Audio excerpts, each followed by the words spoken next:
అమర్ కోపంగా రాథోడ్ని అంటే ఏంటి రాథోడ్, ఇప్పుడు నేను బాకీ కాళ్ళు చేతులు పట్టుకొని బ్రతిమిలాడాలా అని అడుగుతుండగా, లేదు లేదు సార్, మీరు అలా చేయాల్సిన అవసరం లేదు, ప్రేమగా దగ్గరికి తీసుకుంటే సరిపోతుంది సార్ అని రాథోడ్ చెప్పగానే, ఏంటి 5 years బ్యాక్ తనే నాకు దూరమైంది, ఇప్పుడు నేను తనకి ప్రేమగా దగ్గరవ్వాలా, నేను మళ్ళీ తనని ప్రేమించడానికి ట్రై చేయాలా అని గట్టిగా కోపంగా అరుస్తూ ఉంటాడు అమర్. లేదు లేదు సార్, అలా యాక్ట్ చేస్తే సరిపోతుంది అని అంటాడు రాథోడ్. ఆలోచనలో పడిపోతాడు అమర్. ఇంతకు మించి మరో మార్గం లేదు సార్, మీరు అలా చేస్తేనే బాగి అసలు ఎందుకు వెళ్ళిపోయింది, 5 ఏళ్ళు ఎక్కడుంది, మీ కూతురి జాడ కూడా చెప్తుంది, లేదంటే మిస్సమ్మ గురించి మీకు తెలుసు కదా సార్, గన్ని తలకి గురి పెట్టినా కూడా నిజం చెప్పదు అని అంటూ ఉంటాడు రాథోడ్. తన విషయంలో ఇలా చేయడం కరెక్ట్ అంటావా అని అంటూ ఉంటాడు అమర్. అప్పుడు రాథోడ్, సార్ మీరెవరు సార్, శత్రువుల మేజర్లకు కూడా షేక్ హ్యాండ్స్ ఇచ్చి వాళ్ళ సీక్రెట్లు మీరు తెలుసుకోరా సార్, ఇది కూడా అంతే అని నచ్చజెప్తాడు రాథోడ్ అమర్కి. ఓకే, ఐ అగ్రి అని కాస్త ఆలోచిస్తూ చెప్తూ ఉంటాడు అమర్. అంటే రేపటి నుండి మీరిద్దరూ చిలక గోరింకల్లాగా ఉండబోతున్నారన్నమాట. అప్పట్లో మీ ఇద్దరిని మేము ఎలా చూసామో ఇప్పుడు కూడా అలాగే చూస్తామన్నమాట అని రాథోడ్ అంటూ ఉండగా, అదంతా నటన అంటాడు అమర్. అవునవును నిజమే, నటనే సార్ నటనే అని అంటూ మనసులో మాత్రం ఇలా అనుకుంటూ ఉంటాడు రాథోడ్. ఈ నటనే నిజమవ్వాలి, మళ్ళీ మిస్సమ్మతో మీరు లవ్లో పడిపోవాలి, దీనికి ఆటంకం రాకుండా ఆ దేవుడే చూసుకోవాలి అని దేవునికి మనసులో దండం పెట్టుకుంటాడు రాథోడ్. మరోవైపు రణ్వీర్ కోసం వెయిట్ చేస్తుండగా అప్పుడే జైలు నుండి బెయిల్ పైన బయటికి వస్తాడు రణ్వీర్. ఎలా ఉన్నావు అని రణ్వీర్ లాయర్ని అడుగుతుండగా, నాకేంటి సార్, బయట బాగానే ఉన్నాను, కానీ మీరే 5 yearsగా జైల్లో ఇబ్బంది పడ్డారు అని అంటూ ఉండగా, అవును, ఆ మనోహరి ఈ 5 ఏళ్లలో నన్ను చూడటానికి ఒక్కసారి కూడా రాలేదు అని అంటూ ఉండగా, మిమ్మల్ని చూడడానికి ఒక్కసారి రాలేదు సార్, నేను ఫోన్ చేసినా లిఫ్ట్ చేయలేదు అని లాయర్ ఇంకా ఎక్కిస్తూ ఉండగా, నన్ను మంచిగా బలి చేసి తను మాత్రం చక్కగా తప్పించుకుంది అని అంటాడు రణ్వీర్. ఇప్పుడు ఏం చేయాలనుకుంటున్నారు సార్ అని లాయర్ అనగానే, నేను అన్నీ ప్లాన్ చేసుకున్నాను అని అంటూ ఉంటాడు రణ్వీర్. నేను 5 ఏళ్లుగా జైల్లో ఉన్నా కూడా నా శిక్ష ఇంకా పూర్తవ్వలేదు అని అంటూ ఉండగా, అది చాలా కష్టం సార్, క్రిటికల్ కేస్ కాబట్టి బెయిల్ పైన 1 నెల మాత్రమే బయట ఉండగలరు అని అంటూ ఉంటాడు లాయర్. అవును, ఈ 1 నెల చాలు నేను అనుకున్నది నెరవేర్చడానికి, ఆ మనోహరికి బుద్ధి చెప్పడానికి అంటూ ఉండగా, సార్ ఏది చేసినా జాగ్రత్తగా చేయండి, ఈసారి ఏదైనా తేడా జరిగితే లైఫ్ టైం పడుతుంది సార్ అని అంటూ ఉండగా, లేదు 5 ఏళ్లుగా ఆలోచించాను, నేను అన్నీ ఖచ్చితంగా చేస్తాను అని రణ్వీర్ అంటూ ఉంటాడు. ఇప్పుడు ఏం చేద్దాం సార్ అంటూ ఉండగా, హైదరాబాద్కి వెళ్ళాలి, టికెట్లు బుక్ చేయి అని అంటాడు రణ్వీర్. ఓకే సార్ అంటూ టికెట్లు బుక్ చేసేస్తాడు లాయర్. ఇక హైదరాబాద్కి వస్తూ ఉంటాడు రణ్వీర్. తెల్లవారగానే అమర్ సోఫాలో కూర్చొని పేపర్ చదువుతూ ఉండగా, రాథోడ్ పక్కనే నిలబడి ఉండగా, మనోహరి వచ్చి పేపర్ తీసుకొని, గుడ్ మార్నింగ్ అమర్ అని చెప్పి పేపర్ పట్టుకొని సోఫాలో కూర్చుంటుంది. గుడ్ మార్నింగ్ అంటూ ముభావంగా చెప్తాడు అమర్. ఇంకా నాపై కోపం పోనట్టుంది అమర్కి, కాబట్టి మెల్లిగా బాగీకి చెప్పి అమర్ని కూల్ చేపించే ప్రయత్నం చేయాలి అని మనోహరి మనసులో అనుకుంటూ ఉంటుంది. ఆరు పాప అప్పుడే పైనుండి కిందికి దిగుతూ, అమ్మా అమ్మా అమ్మా అమ్మా అని అంటూ పిలుస్తూ హాల్లోకి వస్తుంది. అమ్మ అన్న పిలుపు విన్న మనోహరి షాక్ అవుతుంది. అప్పుడే కిచెన్ నుండి బయటికి వచ్చిన ఆ బాగి, ఏంటమ్మా అని అడుగుతూ ఉంటుంది. పాలు కావాలమ్మా అని ఆరు పాప అడగగానే, బ్రష్ చేసుకున్నావా అని అడుగుతూ ఉంటుంది బాగి. ఆ మాటలు కన్వర్జేషన్ విన్న మనోహరి, బాగి అమర్ హాల్లోనే ఉన్నాడు అని అంటుంది. ఈవిడకి మ్యాటర్ తెలియదు కదా అని రాథోడ్ ముసిముసిగా నవ్వుకుంటూ ఉండగా, నేను హాల్లో ఉంటే ఏంటి మనోహరి అని అంటూ ఉంటాడు అమర్. అలా కాదమర్ అని ఏదో చెప్పబోతూ ఉంటుంది మనోహరి. బాగి దగ్గరికి వచ్చి ఆరు పాపతో నువ్వు పాలు కావాలి అంటే బ్రష్ చేసుకోవాలమ్మా, బ్రష్ చేసుకుంటేనే పాలు అని అంటూ ఉంటుంది.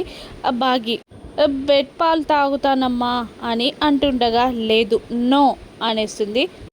బాగి పాప అడిగినప్పుడు ఇవ్వచ్చు కదా నీకేంటి అని అమర్ తిడతాడు. బ్రష్ చేసుకోకుండా పాలేంటి అని అమర్ పైకి కోపంగా వస్తూ ఉంటుంది బాగి. సార్ అది కాదు, బ్రష్ చేసుకుంటేనే పాలు తాగాలి, అదే కదా గుడ్ హ్యాబిట్, నేను బ్రష్ చేసుకునే పాలు తాగుతాను అని బాగీకే సపోర్ట్ చేస్తుంది ఆరు. అన్నేలు అక్కేలు నిద్రలేచారా అని అంటూ ఉండగా ఎప్పుడో నిద్రలేచారు అని అనేస్తుంది ఆరు పాప. అంటే నువ్వే లేట్గా లేసావన్నమాట, నువ్వు బ్యాడ్ అని అనగానే అమర్ కోపంగా తనకి ఎప్పుడు ఇష్టమో ఎప్పుడు లేవాలి అనిపిస్తే అప్పుడే నిద్ర వేస్తుంది, నువ్వేంటి చెప్పేది అని మళ్ళీ బాగిని తిడుతూ ఉంటాడు అమర్. అప్పుడు ఆరు పాప లేదు dad, early to bed early to rise, అదే గుడ్ హ్యాబిట్ కదా అని అంటూ ఉండగా ఏంటి నా మాటే వింటుంది పాప అన్నట్టు బాగి కళ్ళెగిరేస్తుంది.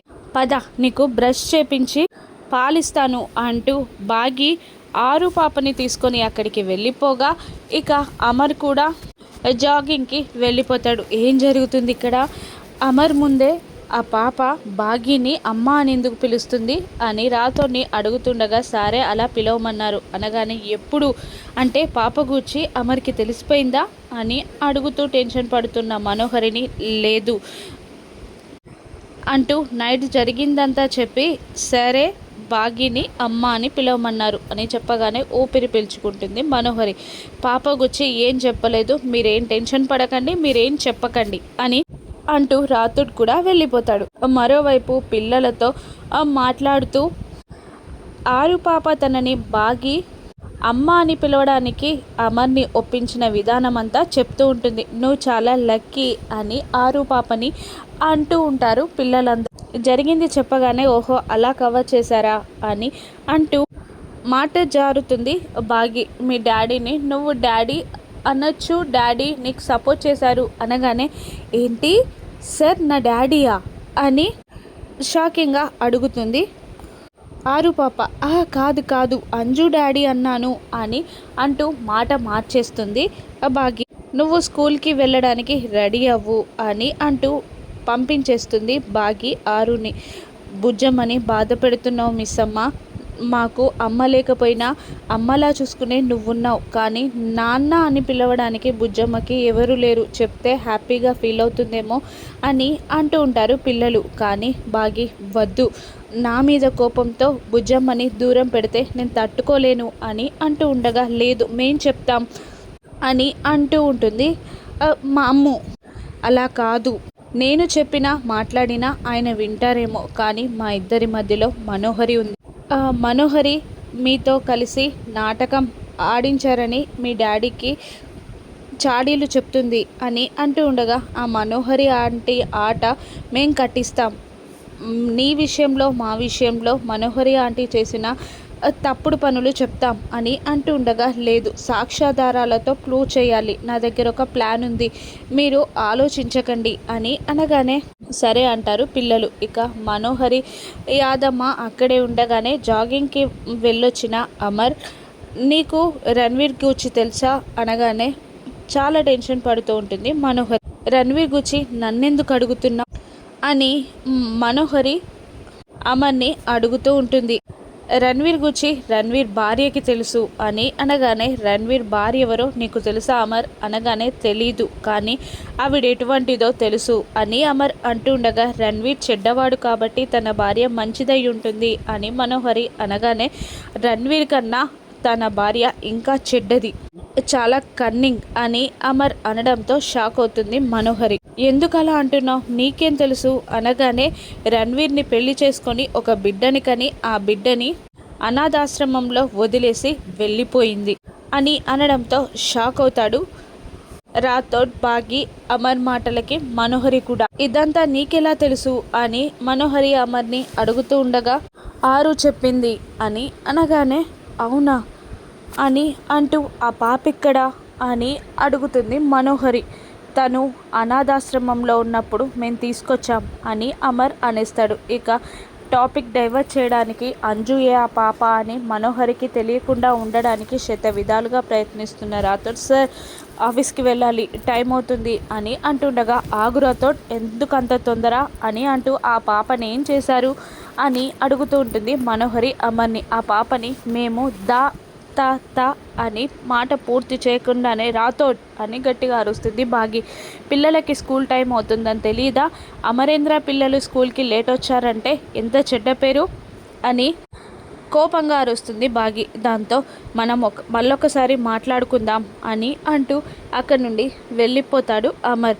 ఏంటి బాగి, ఎందుకు ఇలా చేశావు అని అడుగుతుండగా, అవును, రణ్వీర్ కూతురుపై నీకెందుకు అంత ఇంట్రెస్ట్ అని అనగానే, తను నా కూతురు అని నోరు జారుతుంది మను.